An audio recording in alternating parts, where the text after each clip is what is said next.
The enemy ordered the prisoners of war to punch one of their comrades, but no one had the heart to do it. Then the enemy brought in their friends. If anyone was unwilling, the enemy would hit the wounded. There was no choice but to comply. Heavy fists landed on the man's face, but they couldn't break his will. Hit me!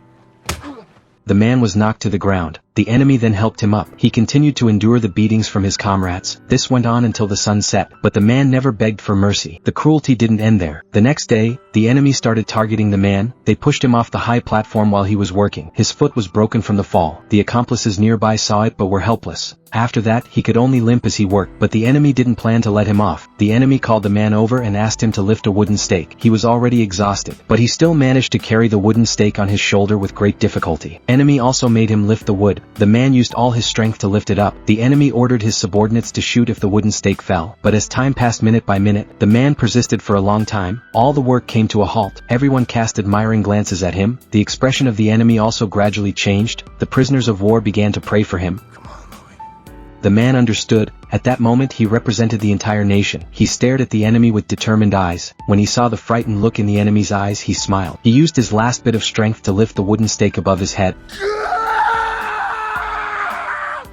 The enemy looked at the man in front of them in surprise. After tormenting him for so long, how could he still have such powerful explosive power? The enemy began to feel afraid inside, but the man kept staring at the enemy. Finally, the enemy couldn't stand it.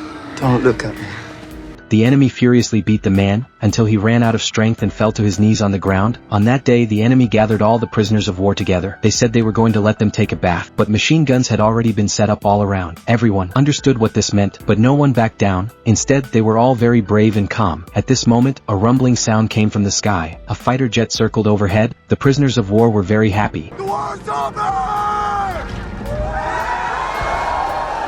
The years of torture were finally over. Accompanied by the supplies dropped from the sky, the joy of victory was written on the faces of every soldier.